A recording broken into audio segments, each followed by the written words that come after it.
Good evening. The good thing is I'm not going to be very long. If I am, tell me to shut up. The second thing is, for all you who were so kind to buy one of my books, I thank you. I'm going to talk about the Army of the Potomac from Chancellorsville to Gettysburg in that transition period. On the afternoon of May the 5th, 1863, around Chancellorsville, at Army headquarters, Hooker held a conference with his corps commanders. And he wanted to take a vote on whether we should retreat across the Rappahannock or not. So he took a vote. The vote was not to retreat. And then Hooker ordered a retreat. And the rain began to fall. And it started to rain heavily. And they were having difficulties, and finally they got their two pontoon bridges in place about 1 a.m. on May the 6th. To quote Alexander Webb, who at the time was a Meade staff, and I quote, "We all prayed that the bridges might be washed away rather than have that order carried out." In fact, Meade and Reynolds, and I would probably more so with Meade and Skate, they were furious about this. They didn't want to attack. They thought they had a good position. Meade and Reynolds were discussing the fact of whether or not to keep the 1st and 5th Corps and not cross it. In fact, Hooker had to send to them a second order saying, "You will cross this river." So finally, the 1st and 5th Corps did cross the river, and certainly by the morning of May the 6th, the Army of the Potomac was back across the Rappahannock. That afternoon, and this was a stunning defeat, when Lincoln learned of it, these are his words. He said to the Secretary, my God, what will the country say? What will the country say?" He immediately, with Halleck, boards a train, and they come down a boat and then a train, and they go to Army headquarters. Please keep something in mind. Hooker and Lincoln had a difficult beginning. Remember the letter about Hooker bragged about a dictatorship if he's successful, and Lincoln writes one of the great letters in our history telling him, "I'll worry about a dictatorship if you bring me victories." Over time, Lincoln came to respect Hooker. He actually had a fondness for Hooker. About Joe Hooker, he was arguably, perhaps, even better than George McClellan as an organizer. The darkest hour in the history of the Army, and that's what an officer said in Fredericksburg was, thousands and thousands of men deserted. And Hooker will come in. Now, I know he had a burning ambition. There's no doubt about it. He was working the Congress and so forth. But he takes over for Burnside, and he restores morale. Gives the men soft bread 3 times a day. They write about it. There's hardtack and that. He gives, he goes ahead and eventually will give them the Corps badge, approve the Corps badges. But Joe Hooker's great legacy, and it is a great legacy, folks, he establishes the Cavalry Corps of the Army of the Potomac. And if you look, just jump ahead to late 64 and 65, arguably the best combat troops in the Army of the Potomac were the cavalry regiments. Those boys were superb. And this is Hooker's legacy. But however, now, here we are, May 7th, Halleck comes there. Basically, Lincoln comes to talk to Hooker. Halleck's there to sniff out things, I'm sure, find out what's the problem. And very quickly, he is going to discover, as will Lincoln, that there's problems with the Army High Command over this. And Hooker will learn of this. And of course, he will blame O. Howard and John Sedgwick. Now, I just want to mention Howard. Well, I told you before, I'm a high school teacher, so we go off on these crazy tangents. Well, this is a crazy tangent. O. Howard goes into West Point. If you read his thing, do you know who his best friend was? Jeb Stuart. And that's what he said. And the reason for that, these 2 things that's wrong with Howard at West Point. He's devoutly religious, and he's an abolitionist. And this is in the 50s, right? And a coterie of Southern cadets tried to do everything they could to keep his academic record down because they wanted Custis Lee to be #1 in the class. But Howard from Maine was flat out bright. Jeb Stuart defended him, and it had nothing to do with it. And believe me, Jeb Stuart's roots in Virginia went very deep. And that. The other thing about Howard, I always thought was interesting. don't know if it's the worst or best pickup line I ever heard. But he would go to one of those rare dances at the West Point, and he would go up to a young lady, and his line to her was whether or not she had saved her soul the previous night. I think he danced alone a lot. That's what I concluded from that, but it depends how you look at it. But no, that was his line, but anyhow. But of course, to Hooker, what happened to him on May the 2nd, Sedgwick is where were you? You know, you're slow attacking Fredericksburg, and so Hooker wanted scapegoats. Within the Army itself, though, the rank and file were very clear about who to blame, and they blamed the 11th Corps. I want to give you a quote from a letter, one of the most interesting letters I've ever come across in the sense of the words. It was from a Pennsylvania corporal, and this is what he writes after Chancellorsville. I can tell you that at present we think very little of the Dutch sons of bitches that used to brag that they fought with Sigel. I don't know, but they might have fought well with Sigel, but they did not fight worth shit under Howard. Okay? There is some evidence, at least Sedgwick and Hancock will claim, in all this turmoil, the key word in that wipe out there is that 4-letter word. You rarely see that. Honestly, in all the letters I'm going through, you rarely see that kind of language. But anyhow, Hancock and Sedgwick claimed that they'd been offered command of the army. Maybe from Halleck, but certainly didn't have any kind of basis in fact. In fact, Lincoln. So that might have been what they thought. There was a rumor that went around that Dan Sickles was going to replace Hooker. And I want to read the words of O.O. Howard on hearing that news. If God gives us Sickles to lead us, I shall cry with vexation and sorrow and plead to be delivered. So, yeah, he was very unpopular, except for the rank and file of the 3rd Corps. Because Dan Sickles did not lead from the rear. But with these West Point generals, you know what he was. He was a murderer in many of their eyes, and of course, even worse, he was a Tammany Hall politician. So that was he wasn't, but his men liked him. Darius or Darius Couch, is it Darius or Darius? Darius. Darius Couch, he refuses to serve under Hooker any longer, and he goes to Washington and basically tells both Halleck, Stanton, and Lincoln that he's had it with Hooker. There's a good thing about that. Hooker was debating who to make commander of the cavalry in the Army of Potomac, and Hooker had sort of settled on an infantry division commander, Winfield Scott Hancock. But when Darius Couch gives up command of the 2nd Corps, the senior general division commander, of course, as we all know, was Winfield Scott Hancock, and that makes a world of difference in this battlefield. So Hancock's going to take over as that. In turn, Alfred Pleasant, who is a small little weasel, he gets command of the Cavalry Corps. I don't like him, as you just probably gathered. And the reason for that is twofold. One, he's a bigot. He was a bigoted against Europeans. He couldn't stand Stahl and he couldn't stand Dufay, and he wanted them out of the army.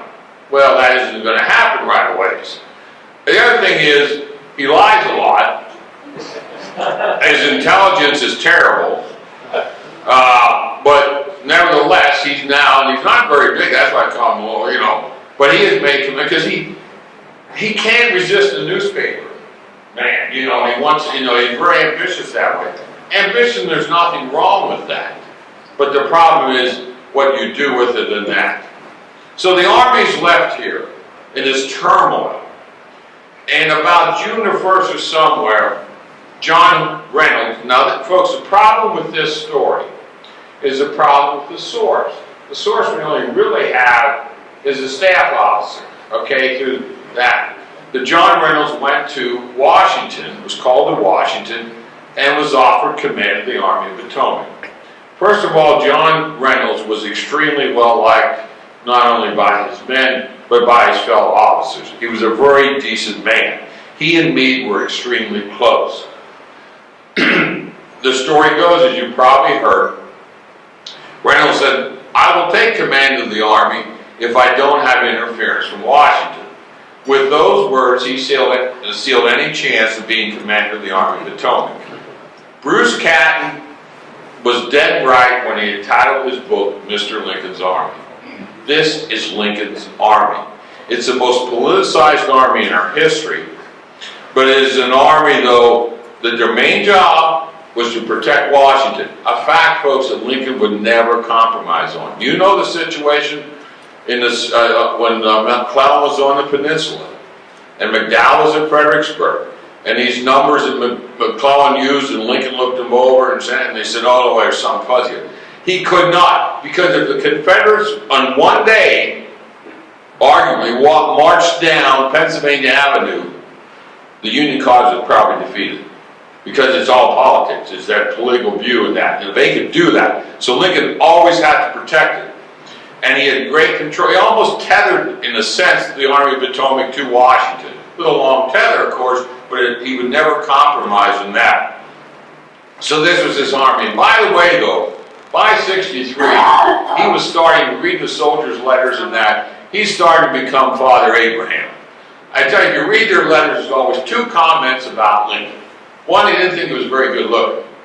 And secondly, the President of the United States should never ride a horse, because he looks awful on a horse. And I don't know why, maybe McClellan did it deliberately. He always gave him a smaller horse. And his legs sort of dangle almost to the ground. I don't know if it was deliberate, but that's what the soldiers write about. It's something. But they came to be endeared to Lincoln, because they understood and knew that he had their interest above everything else. So in that sense, but it is his army, and it will be. On the other hand, it is also Little Mac's army. McClellan will have that attachment to these men and to the senior leadership that won't go away. Grant will come in, and it's almost like he has to exorcise the ghosts of McClellan. And he sort of writes about this, and other officers do the come in. So this is still McClellan's army no matter who you command. On the other hand, by this point in 63, if you're going to command any Union army, you better be right on emancipation. Whether you agree with it or not, and say you don't agree with it, you keep your mouth shut. Because if you do not agree with it, you're not going to get it. This is the politics of it all. So finally, of course, as we well know, Lee heads out on June the 3rd. They're going to march, of course, northwest. We have a clash at Brandy Station. Jeb Stuart will claim that he was not surprised, but he was surprised. And a person who he hated, Grumble Jones, was one of the couple men that saved Stuart's saved at Brandy Station. He could have easily been defeated except for the fight that his men gave. Once the fight was given, Stuart was Stuart again, but he was surprised. I think it's a fact in what counts. At this time, Hooker is trying to find out who's there, because he heard the cavalry was concentrating. That's why he ordered Pleasonton to attack, see whether there's any infantry. Hooker proposes to Lincoln that, well, look, Lee's army's moving north. Why don't I attack Richmond? And Lincoln writes back to him, no, General Hooker, the enemy, the target, is Lee's army. You can't go to Richmond, because what happens if he decides to cross the Blue Ridge and head towards Washington? So as I said, Lincoln could not compromise on the security of Washington. So between June 14th and June 17th, and you read your letters again, the Army of the Potomac will go through an ordeal. Forced marches, it's blistering hot, hundreds of men are going to die of sunstroke. When they halted one night, a New York private wrote, and I quote, I think I could have slept if I hadn't stood in my head. They were just that tired and worn out. And that's another interesting thing about this campaign, is that the Army of the Potomac is going to be moving further north. They seem to be the ones in a hurry, while the rebels are moving rather leisurely across central Pennsylvania. In fact, I was talking to a bus today, just to jump ahead, 40% of the 11th Corps will leave Gettysburg barefoot. The Army, so another of the Corps, they're probably 25%, 20, because they start to outmarch their lines of supplies and they can't get them here in time. So they're under forced marches than that.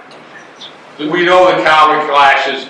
Bob has written very well about them. It's the best work on them. And Aldie, Upperville, and well, not in that order. Of course, I'm doing Aldie, Middleburg, and Upperville. But Stuart does a very good job. He seals off what he was told to do, protect Lee's army as they're going down the valley. And then, of course, we have the clash between Hooker and Halleck. This goes back, actually, folks, to the 1850s in California. Halleck and Hooker could not stand each other. Halleck, self-righteously in some sense, I guess, thought that Hooker was a crook and many other sordid things about him, and he never liked him. So we have this clash over Harper's Ferry. And finally, Hooker wanted the garrison at Harper's Ferry. Halleck said, no, we're keeping the garrison at Harper's Ferry. So they go back and forth. And finally, out of frustration, on June the 28th, Hooker writes a letter saying, if my orders are not approved, the garrison added to the army, I submit my resignation. It did not take long for Lincoln to approve it, because Lincoln knew the level of dissent and so forth. So that early in the morning of June the 28th, Hooker wrote in 27th, Brigadier General James Harding, who by the way was clothed in civilian attire, just in case he might have been captured or something, he will go by train to Frederick. And what is, in a case where you change command of an army, you go to the commanding army at present, you inform him that you've been relieved, and then you go to the man who's going to replace him. Harding was directed to do the opposite. And he gets to Meade's tent anywhere between 2 and 3 a.m. in the morning. He wakes Meade up, and he greets him with the word, I bring you trouble. And according to Meade's son, his father thought that he was going to be arrested, because he and Hooker they had clashed verbally. Central had clashed verbally. But no, he's offered a choice. You can either assume command of the army or resign your commission. And Meade decides to assume command of the army. Why George G. Meade? George G. Meade is a McClellan man. He's a social and political conservative Democrat from Philadelphia. George McClellan is a social, political, conservative Democrat from Philadelphia. So Lincoln, and you know that Lincoln always puts these things out there. He wanted to find out about George Meade. We're not giving him command of the army. What about Meade and abolition? He was against it. One of his top men and closest supporters, John Gibbon, will write in December of 1862, if Lincoln passes, approves the Emancipation Proclamation January the 1st, I'm leaving the army. Well, Lincoln did, and guess what? He stayed. He wasn't, But what does Meade do? Meade disagrees with the policy, but Meade does not sit around the campfire and complain about it. He's smart enough only to complain in letters to his wife.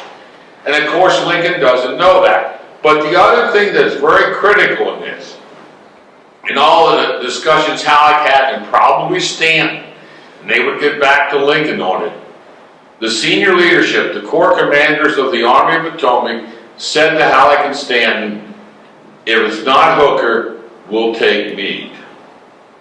So he had the support of his fellow corps commanders, and to Lincoln, he looked like, okay, he's safe in abolition, because Lincoln didn't want to worry about the radical Republicans, that we're going to appoint some, conservative Democrat that poses this issue. So it is, of course, Meade who's assigned. He is given 2 orders. 1, you will protect Washington and Baltimore. And 2, you will find Lee's army and defeat him. Those were the 2 orders that he was given. But the key thing is, first, you will protect Washington and Baltimore. So what does Meade do? Meade goes out, of course, and they'll spread the Corps out. Hooker really didn't even know where everybody was. They were there in hours. Now Hooker is very generous and good about this. I mean, this is the perfect. Can you imagine the scene where Harding and Meade show up at the headquarters there of Hooker, and he's there to be told that he's relieved of command of the Army, but they will confer for a number of hours that day. Hooker, yes, there's some here, some there. Meade had to learn these details as best he could. The other thing that is interesting is, one, if Meade wanted to attach the Harper's Ferry garrison to his army, he could. Remember, Halleck said, no, we're not going to, he allowed Meade to do it. Secondly, Meade's the first commander in the Army is given carte blanche. You can relieve anybody you feel. Well, when Pleasonton heard that, that's good news. Because now Dufay and Stahl are gone. You know, and so he turns, and of course he will appoint Elon Farnsworth, Wesley Merritt, and George A. Custer to cavalry command. They're jumped up to brigadier general. Now we were talking about the other night, I don't know about this, but you know, Custer shows up the next day, and by the way, you've probably been up 15, you come out of Frederick, there's a sign for the Civil War site, you know, and there's that farm there in field. That's where George Custer met two of the regiments of the Michigan Brigade. The month before, in May of 53, the commander of the 5th Michigan Cavalry was in leave.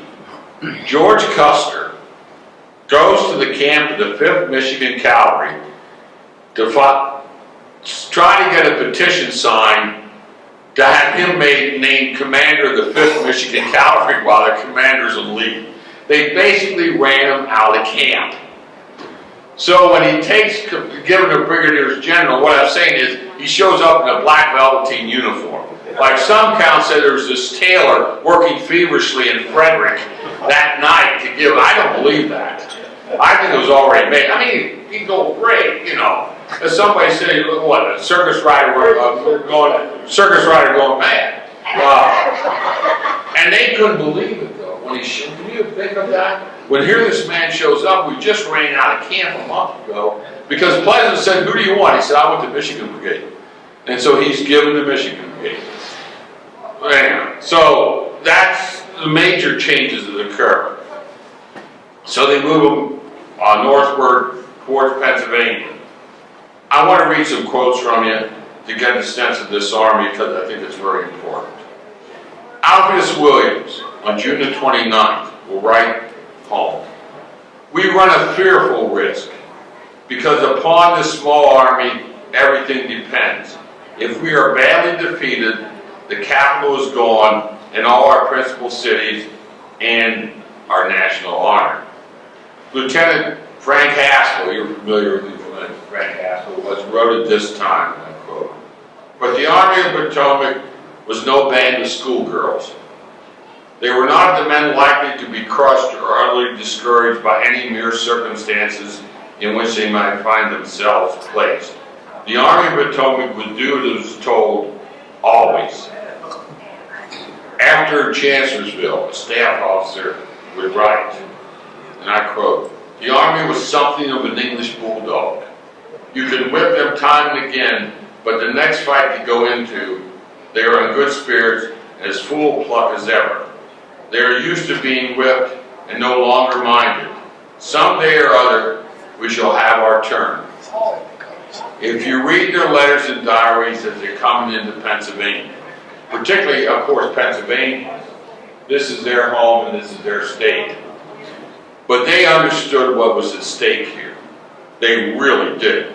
There was no. They knew that this, as Williams says, this battle could decide. We have to win this battle. To them, Gettysburg is two things. To Lee and his army, and to the Army of the Potomac, it's a reckoning for different reasons.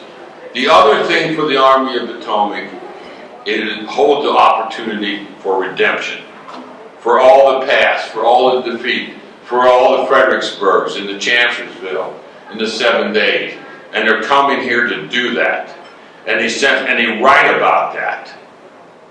And I think too, what they got here and what they always wanted, and they write about that also.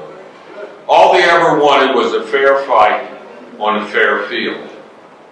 One of them would write when the campaign's over. And that was a surgeon in 154th New York. He writes in July the 15th. He's frustrated because Lee's army is now back in Virginia.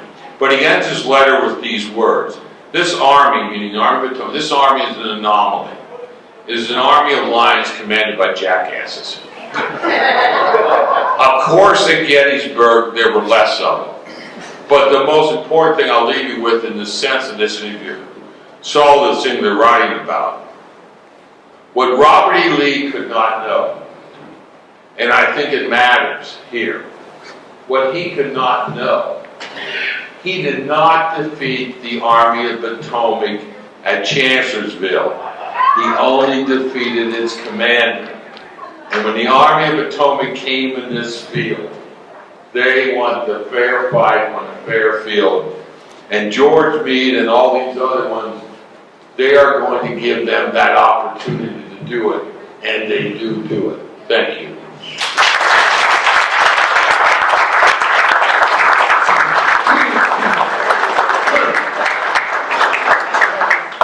Any questions before any of you go to sleep? Or yes, ma'am. How was Pleasanton, were his decisions represented by me as far as putting Custer in jumping them up, or was he a part of the decision? Well, I think, no, the question is about the three young men that Pleasanton promoted to Meade. Meade approved them. Pleasanton went to them. I do have a feeling that Stanton was rather shocked when he got the telegram. I mean, you're talking all these men that never, basically essentially stabbed. Now, Farnsworth, of course, had his uncle that was dumb. That mattered a lot. I mean, Pleasanton's no fool. You report, but he respected. And the thing was with Custer. Custer was barely with him. Maybe late April, and then in early May, I think maybe he signed the staff. See, Custer had been stuck back at with helping McClellan in his Peninsula report, which he didn't like doing it. The only thing that was good for Custer, of course, was the fact that he met Libby Bacon. He started to court her. There's a lesson to be learned if any of you have it. Libby Bacon's father was absolutely opposed to that union. When George Custer became a general, he had an epiphany. Well, maybe it isn't so bad for Libby after all. I mean, but really it happened. I mean, they were they would have a mutual friend of Libby. That's who they corresponded through to hide it from Judge Bacon. Well, I know it's off the line, but no, he went through Meade, the proper channels on it, and Meade did not object to it. And he had not. I'll give Pleasant credit. Look at the Ivory. We don't know about Farnsworth. He's killed out here too soon. But we certainly know what Meredith and Custer end up being. And they're good at what they do in the Civil War. There's no doubt about it. Any other questions? Yes, sir. The option that we had to resign or take command, what should it be? I don't know. That's a very good question. I don't know what plan B would. More than likely it would have been John Sedgwick. Because Reynolds would turn it down. If that's true, and I think there's some merit to this, but as I said, you like to have more of a source than just one. His staff officer is biased, but that would be the likely. I don't think they figured he was going to do that. It's too ambitious. I will tell you though that when the word came down through the 5th Corps, they weren't disappointed in the fact they got rid of that old snapping turtle. Oh no, they weren't wild about me. Well, Meade's not the warmest person in the world. And they said, when he'd have his temper, volcanic is the word his staff officers used. I mean, literally, folks, they scattered him. Yep. When he had one of those furious things, they did. What you do is you sort of just disappear into the corners because they knew. But they weren't. They liked George Sykes. But as far as it's a good question. I can't tell you what plan B would have been. I'm just guessing. Sedgwick was well liked, but Sedgwick never could have commanded this army. I just don't think. Very well liked. Uncle John, they called him. But I'm not sure how good a corps commander he was either. But the troops all liked him. The officers did. In his spare time, when he wasn't busy, he played solitaire. That was one of his favorite things to do. And he's a likable man now, but not commander of the Army or even the Corps. But the big difference is, of course, the old fossils of 61 and early 62 are gone. Now this is a newer Army coming with younger men. And that's one of the reasons there are fewer jackasses here. Any other questions? Yes, sir. I know that Hooker shows up in Chattanooga, he does well. What happens between the time he's relieved in Chattanooga? Serving somewhere? No, he'll be sent out with Command 11th and 12th Corps. He's more or less shelled temporarily, I can't tell you exactly. And then he'll go out, but it becomes the 20th Corps. Yeah, he does a very good job out here. Again, he's not, well, the Western Army has a different look on way things, and I don't think he was ever warmly regarded out there, but I don't think he does a bad job at all under Sherman. But it's quite a come down. He in 62 in the Army, he and Phil Kearny were truthfully the only two aggressive division commanders in the Army, certainly in the Peninsula. In fact, I think it's pretty well true, not decisively, that at a point during a retreat or change of base, and Kearny went up to McClellan personally and called him a damn liar. Excuse me, a damn coward. I mean, you tell your commanding general you're a damn coward to his face, but Kearny wouldn't. And of course, Kearny's killed.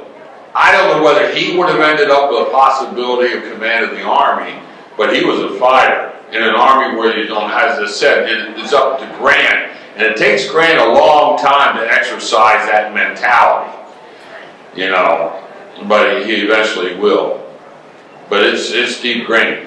By the way, when the 64 election came, they did turn against McClellan because they wanted to win the war. And they looked at the Democratic Party's platform. It spoke of negotiation and peace.